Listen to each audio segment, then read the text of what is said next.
Hello learners, कैसे हैं आप सब? होप सो आप लोग सब बढ़िया होंगे और मेरे वीडियोस को लाइक कर रहे होंगे। आज लर्नर्स हम लोग लाए हैं एक नया टॉपिक, एक्सक्रीशन। एक्सक्रीशन भी एक लाइफ प्रोसेस का लास्ट टॉपिक है और हम इसको एलिबरेट डिस्कशन करेंगे। देखिए, एक नॉर्मल कंडीशंस में एक लिविंग सेल जो होता है, चाहे वो प्लांट्स हो चाहे वो एनिमल्स हो, हर टाइम काम करते रहते हैं कुछ ना कुछ अपनी लाइफ को सस्टेन करने के लिए, कुछ अपने आप को सर्वाइव करने के लिए ये कुछ ना कुछ करते रहते हैं। ये जो वर्क होता है इनका एक बायोकेमिकल रिएक्शंस के फॉर्म में होता है। जैसे प्लांट्स में अगर मैं बात करूं तो फोटोसिंथेसिस होता है। ऐसे ही जो एनिमल्स होते हैं इसमें सिंथेसिस होता है प्रोटीन्स का, फैट्स का, कार्बोहाइड्रेट्स का, हार्मोन्स का, पिगमेंट्स का, ऑक्सीडेटिव ब्रेकडाउन होता है ग्लूकोज का, और बहुत सारे कैटाबॉलिक और एनाबॉलिक रिएक्शंस होते हैं, है ना। ये जो बायोकेमिकल रिएक्शंस होते हैं इसमें कुछ मेटाबोलाइट्स प्रोड्यूस होते हैं जो कि टॉक्सिक होते हैं अगर ये बॉडी के सेल्स में एक्यूमुलेट हो जाएं। ऐसे ही वाटर और सॉल्ट कंटेंट भी बॉडी के लिए एक लिमिटेड अमाउंट में चाहिए होता है। अगर ये बढ़ जाए या कम हो जाए तो हमारे बॉडी की सर्वाइवल के लिए मुश्किल हो जाएगा। तो हमारे इंपॉर्टेंट प्रोसेस होते हैं जो बॉडी का होम्योस्टैटिक एनवायरनमेंट, मतलब एक टेम्परेचर, एक एनवायरनमेंट प्रोवाइड करे बॉडी के ऑर्गन्स को सरवाइव करने के लिए, वो प्रोवाइड होना चाहिए, है ना। तो कुछ इंपॉर्टेंट प्रोसेसेस जो होम्योस्टैटिक एनवायरनमेंट प्रोवाइड करने के लिए जरूरी होते हैं हमारी बॉडी के लिए, वो होते हैं दो, जो कि फर्स्ट है एक्सक्रीशन और सेकंड है ऑस्मो रेगुलेशन। ये एक्सक्रीशन की अगर मैं बात करूं तो ये एक बायोलॉजिकल प्रोसेस है जो कि हम अपनी बॉडी में से excess of toxic waste materials निकालने के लिए यूज करते हैं। मतलब ये हमारी बॉडी में होता है क्योंकि ये टॉक्सिक निकालने का एक प्रोसेस है। अगर ये टॉक्सिक जो है हमारी बॉडी में एक्यूमुलेट हो जाएंगे तो क्या होगा, ये हमारी बॉडी के लिए बहुत हार्मफुल होंगे और हमारी बॉडी का जो स्टेडी स्टेट में एक एनवायरनमेंट मेंटेन्ड है उसके लिए ये बहुत हार्मफुल हो जाएंगे। तो हमारी एक्सक्रीशन की डेफिनेशन निकल के आती है कि प्रोडक्ट्स जो हमारी बॉडी में मिलते बनते हैं वो हमारी बॉडी से या तो बॉडी खुद सिंथेसाइज करती है, और ये मेटाबॉलिज्म प्रोसेस जो होता है जिसमें कैटाबॉलिज्म और एनाबॉलिज्म दोनों होता है, या तो सिंथेसिस होती है, ब्रेक डाउन होता है, उन दोनों प्रोसेस के जो रिजल्ट से जो बनते हैं, जो मटेरियल्स बनते हैं, इनका जो इजेक्शन करने का प्रोसेस है वो है एक्सक्रीशन। या हम यूं भी कह सकते हैं कि अनडाइजेस्टेड फूड का रिमूवल ही इजेक्शन प्रोसेस है। और ये एक एक्सक्रीशन प्रोसेस ही नहीं है, सिर्फ एक इजेक्शन प्रोसेस जो है वो एक एक्सक्रीशन का एक पार्ट है। पर इजेक्शन ही सिर्फ एक्सक्रीशन नहीं है, क्योंकि बहुत सारे प्रोसेस जो होते हैं वो बॉडी में चल रहे होते हैं, बहुत सारे प्रोडक्ट्स बन रहे होते हैं बॉडी में, उन सब का रिमूवल होना होता है। और जितने भी इन कॉम्बिनेशन जो हमारी बॉडी से फ्लूइड के कंटेंट के फॉर्म में या सॉलिड के कंटेंट के फॉर्म में हमारी बॉडी से रिमूवल होता है, वो सारे ही रिमूवल के प्रोसेस को एक्सक्रीशन बोलते हैं। हम अगर ऑस्मो रेगुलेशन को डिस्कस करें बच्चों, तो ऑस्मो रेगुलेशन क्या होता है? ये एक ऐसा प्रोसेस होता है जो हमारी बॉडी में वाटर कंटेंट को मेंटेन करता है, हमारी बॉडी के आयनिक बैलेंस को मेंटेन करता है। जो हमारी बॉडी में जो फ्लूइड है, वाटर है ना, उसमें एक प्रॉपर आयनिक बैलेंस को मेंटेन करता है ऑस्मो रेगुलेशन प्रोसेस। ये एक कांस्टेंट ऑस्मोटिक कंडीशन होती है बॉडी की, जो एक वाटर कंटेंट को, सॉल्यूट कंसंट्रेशन को, जैसे कि जिससे क्या होता है, अपना सोडियम आयंस है, पोटेशियम है, क्लोराइड आयंस है, ये जितने ना और बॉडी फ्लूइड्स हैं, उनके सेल कंटेंट्स हैं जैसे ब्लड, प्लाज्मा, टिश्यू फ्लूइड और लिम्फ, इन सब के आयनिक कंसंट्रेशन को बैलेंस करने का जो काम है वो हमारा ऑस्मो रेगुलेशन प्रोसेस में आता है। आपने सुना होगा कुछ डिजीजेस में जैसे सोडियम आयंस बढ़ जाते हैं बॉडी में, पोटेशियम आयंस बढ़ जाते हैं बॉडी में, इंक्रीज हो जाते हैं, डिक्रीज हो जाते हैं, तो they can cause any of the diseases. तो ये आयनिक बैलेंस करने का जो वर्क है, वो जो प्रोसेस का नाम है ऑस्मो रेगुलेशन है। अब अगर हम इंपॉर्टेंस को डिस्कस करें एक्सक्रीशन और ऑस्मो रेगुलेशन की, तो ये दोनों प्रोसेस साइड बाय साइड हमारी बॉडी में चलते रहते हैं। जैसे एक्सक्रीशन, जैसे हम फर्स्ट पॉइंट डिस्कस करते हैं, एक्सक्रीशन जो होता है रिमूव करता है अनवांटेड बाय प्रोडक्ट्स को।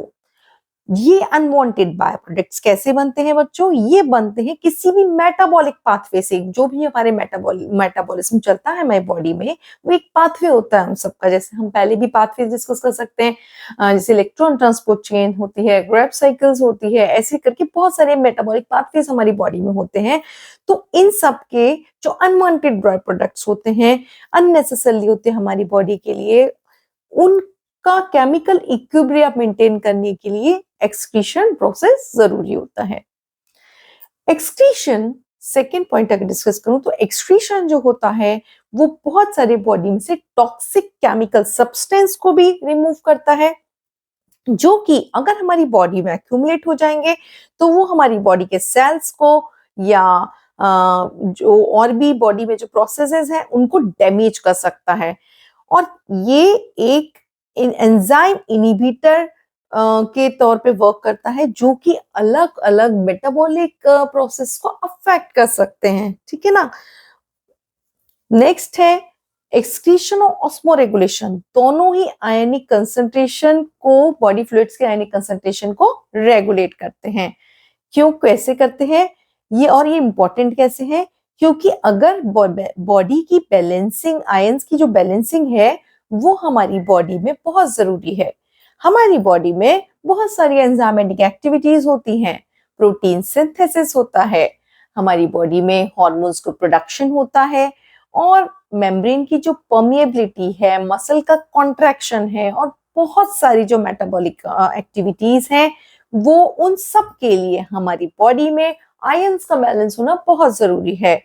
तो इन सब प्रोसेस के लिए, आयंस का बैलेंस करने के लिए भी ऑस्मोरेगुलेशन और एक्सक्रीशन प्रोसेस इंपॉर्टेंट है। ऑस्मोरेगुलेशन प्रोसेस अगर हम डिस्कस करें तो ये रेगुलेट करता है वाटर कंटेंट बॉडी का। और जो ये वाटर कंटेंट हमारी बॉडी के मेंटेनेंस के लिए क्यों जरूरी है? ये इसलिए जरूरी है क्योंकि हमारी बॉडी का जो एक सॉल्यूट पार्ट का जो कंसंट्रेशन है, सॉल्यूट पार्ट्स, सॉल्यूट सॉल्वेंट्स हमने पढ़े ना, सॉल्यूट पार्ट का जो कंसंट्रेशन है, सॉल्यूट का पोटेंशियल है, तो और बॉडी का फ्लूइड्स का जो वॉल्यूम है, ये बहुत जरूरी है कि एक पर्टिकुलर अमाउंट में हो, है ना। तो इसको रेगुलेट करने के लिए भी, और बॉडी फ्लूइड्स के वाटर कंटेंट को रेगुलेट करने के लिए भी एक्सक्रीशन प्रोसेस बहुत इंपॉर्टेंट है।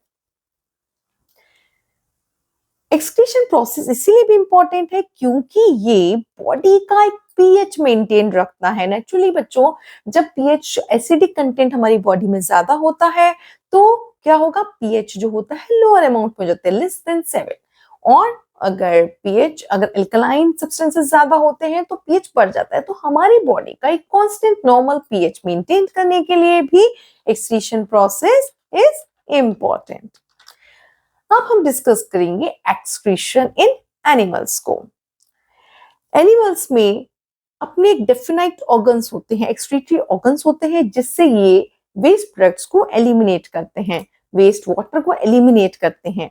जैसे अगर हम बात करें सिंगल सेल प्रोटोजोअन्स की, तो ये वाटर लॉस करते हैं सिंपल डिफ्यूजन प्रोसेस से, है ना। सेल मेम्ब्रेन से डिफ्यूजन हो जाता है जो अनवांटेड वेस्ट मटेरियल्स होते हैं उनका सराउंडिंग वाटर में। और कुछ जो होता है, ये एक्सक्रीशन ऑस्मोरेगुलेशन कैसे होता है, जो एक कॉन्ट्रैक्टेड वैक्यूल्स प्रेजेंट होते हैं ना बॉडी में, उनसे भी osmoregulation process single cell animals में हो जाता है। हायर एनिमल्स की अगर बात करें तो इनमें अलग एक एक्सक्रीटरी ऑर्गन्स होते हैं, बहुत ट्यूबुलर स्ट्रक्चर्स एक्सक्रीटरी ऑर्गन्स होते हैं। जैसे अगर हम अर्थवॉर्म की बात करें तो अर्थवॉर्म में एक्सक्रीशन ऑस्मोरेगुलेशन के लिए स्ट्रक्चर्स होते हैं जिनका नाम होता है नेफ्रीडिया। इंसेक्ट्स और सेंटीपीड्स, एराक्निड्स और मिलीपीड्स में माल्फीजियन ट्यूब्यूल्स होते हैं एक्सक्रीशन के लिए। मोलस्क और वर्टिब्रेट्स में किडनीज होती है एक्सक्रीशन और ऑस्मोरेगुलेशन प्रोसेस के लिए। ह्यूमन बीइंग्स का यूरिनरी सिस्टम होता है, उसमें वन पेयर ऑफ किडनी होता है, मतलब 2 किडनीज होता है, और जिनमें नेफ्रॉन होता है। नेफ्रॉन्स बच्चों एक्सक्रीटरी यूनिट्स होती हैं, जो सबसे minute excretory units of our excretory system होती हैं, वो होता है नेफ्रॉन। जो हमारी बॉडी में से एक्सक्रीटरी प्रोडक्ट्स निकलते हैं वो बच्चों किस फॉर्म में निकलते हैं? वो निकलते हैं नाइट्रोजनस कंपाउंड्स के फॉर्म में, जैसे ammonia, urea, uric acid, bile pigments, water और कुछ बहुत सारी वेस्ट प्रोडक्ट्स जो होते हैं वो निकलते हैं बॉडी से, मतलब वो इस फॉर्म में निकलते हैं, है ना। इसीलिए जो एक एक्सक्रीशन रहता है, चाहे वो बर्ड्स का हो चाहे ह्यूमंस का हो, उसमें एक स्मेल होती है, तो वो स्मेल इसीलिए होती है क्योंकि ये केमिकल प्रोडक्ट्स निकलते हैं बॉडी से। अब हम डिस्कस करेंगे, एलोबरेट डिस्कशन करेंगे ह्यूमन के एक्सक्रीटरी सिस्टम का। सो हाउ सच जोश बच्चों? Okay, excretory system in human beings, इसको एक दूसरा टर्म भी है यूरिनरी सिस्टम। अगर आपसे क्वेश्चन है यूरिनरी सिस्टम आ जाए तो डोंट गेट कंफ्यूज कि मुझे तो एक्सक्रीटरी सिस्टम आता था, what is this urinary system. Urinary system भी एक्सक्रीटरी सिस्टम का दूसरा नाम है। इसमें होता है एक pair of kidneys, a pair of ureter, a urinary bladder and a urethra। ये सारे ऑर्गन्स जो होते हैं वो एक एक्सक्रीटरी सिस्टम को बनाते हैं। ये जो टू किडनीज होती हैं बच्चों, ये लोकेटेड होती है बैक में। जैसे हम ज्यादातर कंसीडर करते हैं कि किडनीज हमारे फ्रंट पार्ट होंगे, no, they are located at the back of the lower part of the abdominal cavity. Abdominal cavity का जो बैक पार्ट होता है, वहां पे बैकबोन के साइड में दोनों किडनीज हमारी लोकेटेड होती हैं। लेफ्ट किडनी थोड़ी सी लार्जर होती है, थोड़ा लार्जर होती है और थोड़ा सा ऊपर की तरफ होती है as compare to right kidney. जो ब्लड होता है वो अओर्टा से, जो मेन हमने जो सर्कुलेटरी सिस्टम में डिस्कस किया था ना, मेन वेन कौन सी थी? अओर्टा। अओर्टा जो मेन अओर्टा होता है, वो अओर्टा जो करता है, क्या करता है, ब्लड वहां से एंटर होता है एंड और वो अओर्टा से एंटर करने के बाद किडनीज में एंटर होता है रीनल आर्टरी से। रीनल वर्ड ना बच्चों हमेशा किडनी से रिलेटेड होता है। जैसे हमने बताया था कार्डियक वर्ड हार्ट से रिलेटेड होता है, ऐसे रीनल वर्ड होता है किडनी से रिलेटेड होता है। तो ये रीनल आर्टरी से जो है ब्लड जो है अओर्टा से किडनीज में जाता है और फिर वापस जो होता है ये फिल्ट्रेट होके रीनल वेन से पोस्टीरियर वेना कावा की तरफ जाता है ना। यूरिन जो फॉर्म होता है किडनीज में, वो पास होता है यूरिटर्स से और फिर ब्लैडर में जाता है, वहां पे स्टोर्ड रहता है जब तक वो रिलीज नहीं हो जाता यूरिथ्रा से, है ना। अब हम डिस्कस करेंगे structure of function of kidneys को। ह्यूमंस में 2 किडनीज होती है। ईच किडनी जो होती है वो एक पर्पलिश ब्राउन कलर की होती है, थोड़ी सी फ्लैटेंड शेप की होती है, जैसे राजमा की बीन्स होती है ना, बिल्कुल वैसी। ये 12 सेंटीमीटर लॉन्ग होती हैं और 6 सेंटीमीटर विथ होती है, इनकी थिकनेस होती है। और अगर हम इनके वे की बात करें, अगर ये कितना वे करती है तो ये 150 ग्राम अप्रॉक्स एक हेल्दी बॉडी में वे करती हैं। ये किडनी जो होती है न्यूमरस माइक्रोस्कोपिक एक्सक्रीटरी यूनिट से बनी होती है, जिनको मैंने डिस्कस किया, that is nephrons. Microscopic excretory units is nephron. हमारी किडनी का बहुत इंपॉर्टेंट फंक्शन है filtration of blood to excrete the waste products of metabolism. Blood को फिल्टर करके उसमें से कुछ ऐसे अनवांटेड पार्टिकल्स को निकालना जो मेटाबॉलिज्म में बने थे। ये वेस्ट प्रोडक्ट जो होते हैं नाइट्रोजनस वेस्ट होते हैं, जैसे यूरिया, यूरिक एसिड के फॉर्म में। और अगर ये ब्लड से नहीं रिमूव होंगे तो ये एक्यूमुलेट होने लगेंगे ब्लड में और फिर ये टॉक्सिक लेवल तक पहुंच जाएंगे हमारे ब्लड में, ठीक है ना। और ब्लड तो होता है वो पूरी बॉडी तक जाता है, तो अगर ब्लड के अंदर टॉक्सिसिटी बढ़ जाएगी बच्चों तो क्या होगा, हमारे सारे organs will be affected and we will be disease prone. Kidney का फंक्शन सिर्फ वेस्ट प्रोडक्ट्स का एलिमिनेशन ही नहीं होता बच्चों, इसका एक और भी फंक्शंस होते हैं, जैसे ये ऑस्मो रेगुलेशन मेंटेन करती है और एक इरेथ्रोपोइटिन का सीक्रेशन करती है, एंजाइम रेनिन का सीक्रेशन करती है और कन्वर्जन करती है inactive form of vitamin D to the active form. ये सब फंक्शंस भी किडनी के होते हैं। किडनी जो है 190 लीटर्स ऑफ ब्लड को डेली फिल्टर करती है और आपको पता है इस फिल्ट्रेशन के बाद कितना लीटर ऑफ यूरिन बचता है?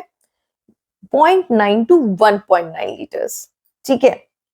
जितना आप वाटर लेते हो, कंज्यूम करते हो, उस अकॉर्डिंग हमारी बॉडी से 0.9 to 1.9 litres of urine daily हमारी किडनी फिल्टर करती है, सोचो। किडनी का फंक्शन सिर्फ वेस्ट प्रोडक्ट्स का एलिमिनेशन ही नहीं होता बच्चों, इसका एक उनके और भी फंक्शंस होते हैं, जैसे ये ऑस्मो रेगुलेशन मेंटेन करती है और एक इरेथ्रोपोइटीन का सिक्रेशन करती है, एंजाइम रेनिन का सिक्रेशन जरूर आता है, इसका डायग्रामेटिक रिप्रेजेंटेशन आता है, तो इसको हम अच्छे से पढ़ेंगे। नेफ्रॉन एक नेफ्रॉन जो होता है, एक नेफ्रॉन जो एक नेक्सिटी यूनिट जो है हमारी, वो एक कप शेप्ड होती है। कप शेप्ड, इसका अपर एंड जो होता है वो कप शेप्ड होता है, जिसको कहते हैं बोमेंस कैप्सूल। अगर कोई शॉर्ट नोट हो जाए बोमेंस कैप्सूल के तो समझ लेना ये नेफ्रॉन को डिस्कस करना है आपको, ठीक है ना। बोमेंस कैप्सूल के ऊपर आ जाए तो समझ लेना नेफ्रॉन को डिस्कस करना है, नेफ्रॉन का स्ट्रक्चर डिस्कस करना है। ये जो बोमेंस कैप्सूल होता है ये बंडल ऑफ ब्लड कैपिलरीज को कंटेन करता है, बंडल ऑफ ब्लड कैपिलरीज होती है, और इन ब्लड कैपिलरीज के बंडल को कहते हैं ग्लोमेरुलस, ठीक है। कप शेप जो स्ट्रक्चर बना उसको कहते हैं बोमेंस कैप्सूल, वो एक अपर एंड पे होता है, और जो हमारी जो बंडल ऑफ ब्लड कैपिलरीज रहती हैं उनको हम कहते हैं ग्लोमेरुलस, ठीक है। ब्लड जब एंटर करता है ग्लोमेरुलस का तो उसमें वेस्ट मटेरियल्स रहते हैं, ये फिल्टर होते हैं बोमेंस कैप्सूल तक, बोमेंस कैप्सूल में जाके फिल्टर हो जाते हैं। फिल्ट्रेशन इसीलिए पॉसिबल हो पाता है बच्चों क्योंकि जो ग्लोमेरुलर कैपिलरीज रहती है ना, जो ब्लड ग्लोमेरुलर की कैपिलरीज रहती हैं, और ये जो बोमेंस कैप्सूल होता है इसकी जो वॉल्स होती है वो क्या होती है, बहुत थिन होती है, और साथ में सिलेक्टिवली परमिएबल होती है, मतलब सिलेक्ट करके ही ये चीजों को मतलब ट्रांसपोर्ट कर पाती है, सेलेक्टिवली परमिएबल होती है। ये इसीलिए ये सेलेक्टिवली परमिएबल बोला गया है क्योंकि ये वाटर को, स्मॉल मॉलिक्यूल्स को, जो ब्लड से जो छोटे छोटे मॉलिक्यूल्स हैं और जो स्मॉल वेस्ट मटेरियल्स हैं उनको पास करके और वापस जो है भेज देती है। Once the waste material filter हो जाता है तो क्या होता है, ब्लड फ्री हो जाता है इन वेस्ट मटेरियल से, और फिर ये रीनल वेन्स में जाता है, और फिर रीनल वेन से ये हार्ट में जाता है थ्रू पोस्टीरियर वेना कावा। जो फ्लूइड होता है जिसमें वेस्ट मटेरियल रह जाते हैं बच्चों, ये फिर फोर्स्ड आउट होते हैं ग्लोमेरुलस कैपिलरीज में। ये फ्लूइड जो आपका फिल्टर हो गया, फिर फ्लूइड जो जाता है जिसमें वेस्ट मटेरियल होते हैं, ये कहाँ जाता है, ग्लोमेरुलस कैपिलरीज से बोमेंस कैप्सूल तक जाता है। पहले ग्लोमेरुलस कैपिलरी से फिल्टर हुआ, फिर ये बोमेंस कैप्सूल तक गया। जो फिल्टर हुआ फ्लूइड होता है उसको ग्लोमेरुलर फिल्ट्रेट कहते हैं, ठीक है। जो फिल्टर हो गया उसको कहते हैं ग्लोमेरुलर फिल्ट्रेट। इसमें sodium, potassium, chloride ions, glucose, amino acids, urea, uric acid और बहुत सारा वाटर कंटेंट होता है। बोमेंस कैप्सूल एक लॉन्ग ट्यूबुलर स्ट्रक्चर में आगे फॉलो अप होता है, और ग्लोमेरुलर फिल्ट्रेट जो होता है यहां से बाहर निकल आता है। Tubular structure convoluted, twisted, folded और यू टर्न वाला होता है। ये आप देख सकते हो डायग्राम में, ये यू टर्न वाला है, और जब तक इसमें जब तक कलेक्शन डक्ट तक नहीं मिलता ये इसी फॉर्म में रहता है। During the flow of glomerular filtrate in these long tube, reabsorption of useful materials and secretion of certain substances takes place, ठीक है ना। जब तक फ्लो एक ग्लोमेरुलर फिल्ट्रेट का होता है तो इसी लॉन्ग ट्यूब में, ये लॉन्ग ट्यूब किस लिए होता है, जिससे रीएब्जॉर्प्शन हो सकती है कुछ यूजफुल मटेरियल्स का, और सीक्रेशन हो सके कुछ सब्सटेंसेस का।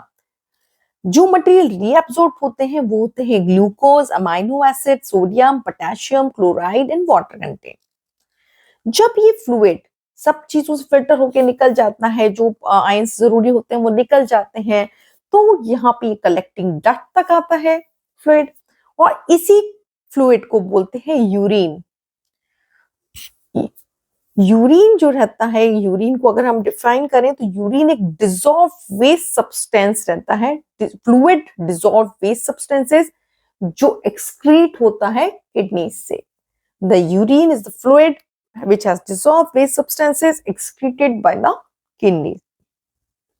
ह्यूमन यूरिन जो होते हैं उसमें 95% वाटर कंटेंट होता है और 5% नाइट्रोजनस सब्सटेंस रहते हैं, जिसमें मोस्टली यूरिया और यूरिक एसिड ही होता है, और कुछ थोड़े बहुत सब्सटेंसेस होते हैं। फाइनली यूरिन कहाँ जाती है? ये मूव करती है। जब यूरिन बन गया तो यूरिन मूव करेगी यूरिटर से, है ना, यूरिटर से और कलेक्ट हो जाएगा यूरिनरी ब्लैडर में। वो तब तक कलेक्टेड रहेगा जब तक वो बॉडी द्वारा एलिमिनेट नहीं होता यूरिथ्रा से। यूरिथ्रा से एलिमिनेट होगा और यूरिनरी ओपनिंग से वो निकल जाएगा हमारी बॉडी से। यूरिन का अगर मैं कलर की बात करूं तो urine is yellow coloured fluid. और ये येलो कलर इसको कैसे मिलता है? क्योंकि इसमें एक यूरोक्रोम पिगमेंट प्रेजेंट होता है। तो colour of the urine is yellow because it has urochrome pigment. Urine formation में कुछ प्रोसेस इन्वॉल्व होते हैं, जैसे एक अल्ट्रा फिल्ट्रेशन ऑफ ब्लड है ना। जब तक फिल्ट्रेशन ब्लड का होगा तभी तो उससे ये वेस्ट प्रोडक्ट निकल के आएंगे, ये वेस्ट फ्लूइड निकल के आता है। तो दूसरा चीज रहा selective reabsorption of substances. Reabsorption of substances जैसे water, glucose, amino acids, ions, sodium, potassium chloride, ये सब जो होता है ये दोनों प्रोसेस होते हैं। तीसरा एक और चीज होती है secretion of certain substances into the filtrate. ठीक है ना, कुछ सब्सटेंसेस फिल्ट्रेट के फॉर्म में सीक्रेट हो जाते हैं। ये तो हमारे ह्यूमन का था। अगर हम बात करें कुछ मैराइन और टेरेस्ट्रियल एनिमल्स का, तो उनको क्या होता है कि उनको चाहिए होता है कि वो वाटर कंजर्व रखें, क्योंकि पता नहीं कहाँ उन्हें वाटर मिले नहीं मिले। तो वो क्या करते हैं, मैक्सिमम अमाउंट ऑफ वाटर को वो एब्जॉर्ब कर लेते हैं, है ना। ये क्या करते हैं कि जब इनकी बॉडी जब वाटर लेती है तो जो इनकी बॉडी में वाटर जाता है उसी का रीएब्जॉर्प्शन बॉडी में हो जाता है। और क्या होता है, सिर्फ नाइट्रोजनस वेस्ट का ही एक्सक्रीशन बाहर होता है और थोड़ा बहुत लिटिल अमाउंट ऑफ वाटर जो इनकी बॉडी से बाहर निकलता है। जो फ्रेश वाटर में ऑर्गेनिजम्स रहते हैं वो बहुत लार्ज अमाउंट में वाटर लेते हैं, क्योंकि वो वाटर में रहते हैं और ये एक्सेस ऑफ वाटर का निकालते भी हैं, क्योंकि इनको सर्वाइवल करना है। अगर ये बॉडी पानी में भरे रहेंगे तो इनका सर्वाइवल मुश्किल हो जाएगा। तो जितना ही पानी लेते हैं उतना ही ये excess water body water sources में रिलीज कर देते हैं। ये हमारा था main excretion animals in human beings. अब हम इसी टॉपिक में डिस्कस करेंगे प्लांट्स का एक्सक्रीशन इन प्लांट्स।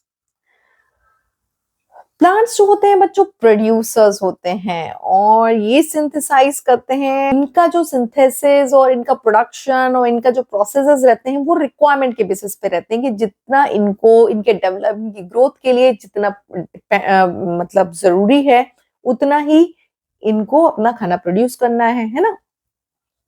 इसके में इनके प्लांट्स में मेजर वेस्ट सब्सटेंसेस जो होते हैं वो कुछ मेटाबॉलिक एक्टिविटीज के थ्रू ही प्लांट्स में भी बनते हैं, जैसे ऑक्सीजन है और कार्बन डाइऑक्साइड और वाटर। तो इनको मतलब जब एक्सेस होता है तभी बॉडी से एलिमिनेट होते हैं, वरना ये तो जरूरी होते हैं through the during the process of photosynthesis. Oxygen जो होती है वो इनहिबिट करती है फोटोसिंथेसिस अगर ये हायर कंसंट्रेशन में प्लांट से ये एस्केप होती है। अगर ये ऑक्सीजन जो होती है रिलीज होना होता है, अगर ये प्लांट्स में बहुत हायर कंसंट्रेशन में पहुंचती है तो ये एनवायरनमेंट में डिफ्यूजन प्रोसेस के थ्रू बाहर जाती है ना। तो ये भी प्लांट का एक एक्सक्रीशन प्रोसेस है, डिफ्यूजन प्रोसेस, क्योंकि ये एक्सेस अमाउंट में कलेक्ट हो गई थी उसके लिए वेस्ट है ना। It is not required by the plant, है ना, और ऑक्सीजन तो वैसे ही नहीं रिक्वायर्ड होती है। तो क्या होता है, वो डिफ्यूजन प्रोसेस के थ्रू एस्केप होती है। एक्सेस सॉल्ट्स भी जो होते हैं बच्चों वो रिमूव होते हैं प्लांट के। ये याडाथोड्स जो होते हैं ना, याडाथोड स्ट्रक्चर, ये गट्टेशन होता है वाटर का, याडाथोड से जो एक्सेस सॉल्ट्स रिमूव होते हैं, ये भी एक प्रोसेस होता है जिससे प्लांट एक्सक्रीट करता है। और प्लांट्स में एक चीज और होती है, जो ब्रेकडाउन प्रोडक्ट्स होते हैं ना, जो जिन प्लांट्स का ब्रेकडाउन होता है वो रिसाइकिल हो जाता है और इन्हीं से नए मेटाबोलाइट्स का, मेटाबॉलिक प्रोडक्ट्स का सिंथेसिस हो जाता है। और बच्चों पता है प्लांट्स में एक बहुत अच्छी चीज होती है जो एनिमल्स में, ह्यूमन बींग्स में नहीं होती, उसमें ये है कि जो टॉक्सिक वेस्ट निकलता है वो प्लांट के ही डेड परमानेंट टिश्यूज होते हैं, जैसे हार्डवुड, जैसे जो होता है नॉन फंक्शनल पार्ट होता है जाइलम का, और ट्रंक और ब्रांचेस में, उसी में ये जो इनके टॉक्सिक वेस्ट होते हैं वो स्टोर्ड हो जाते हैं। और ये क्या होता है, समय रहते पीरियडिकली ये बार्क वार्क में ये सब जमा हो जाते हैं, हार्डन टिश्यूज में और मतलब डेड पार्ट्स में, और पीरियडिकली ये रिमूव होते रहते हैं। जो वेस्ट प्रोडक्ट्स हैं वो एलिमिनेट होते हैं, जैसे पेटल से, फ्रूट से, सीड से, है ना। और बच्चों एक और चीज होती है, जैसे जब एक्सेस जैसे ऑर्गेनिक एसिड्स बनते हैं, ठीक है ना, तो वो क्या करते हैं, कंबाइन कर लेते हैं एक्सिस कैटायन से, और इनसॉल्युबल क्रिस्टल्स के फॉर्म में प्लांट्स द्वारा प्रेसिपिटेट होते हैं, पता है, जैसे कैल्शियम ऑक्सलेट, कैल्शियम पैक्टेट, ये कुछ ऐसे क्रिस्टल्स बना लेता है जिससे ये प्लांट्स द्वारा रिमूव होते हैं। पर ये क्या होता है, आपको रिमूव करते हुए दिखा है क्योंकि ये कहीं प्लांट सेल्स में ही स्टोर हो जाते हैं, है ना। एक्वेटिक प्लांट्स की अगर बात करें तो ये डिफ्यूजन के थ्रू ही अपना वेस्ट प्रोडक्ट निकालते हैं, क्योंकि ये वाटर में ही होते हैं, तो डिफ्यूजन प्रोसेस के थ्रू जो उनका सराउंडिंग वाटर है उसी में अपना वेस्ट प्रोडक्ट रिलीज करते हैं। तो हमने बच्चों आज डिस्कस किया प्लांट्स, एनिमल्स, ह्यूमन बीइंग, सबका एक्सक्रीटरी सिस्टम। इसमें हमने अलग अलग पार्ट्स को आपको एक्सप्लेन किया, स्ट्रक्चर्स एंड फंक्शंस बताए। होप सो आपको इन्फॉर्मेशन अच्छी लगी होगी। अगर आपको कुछ भी इन्फॉर्मेशन चाहिए या आप को कुछ भी अच्छा लगे तो please comment below, like, share and subscribe my channel. Thank you so much for watching. Thank you so much.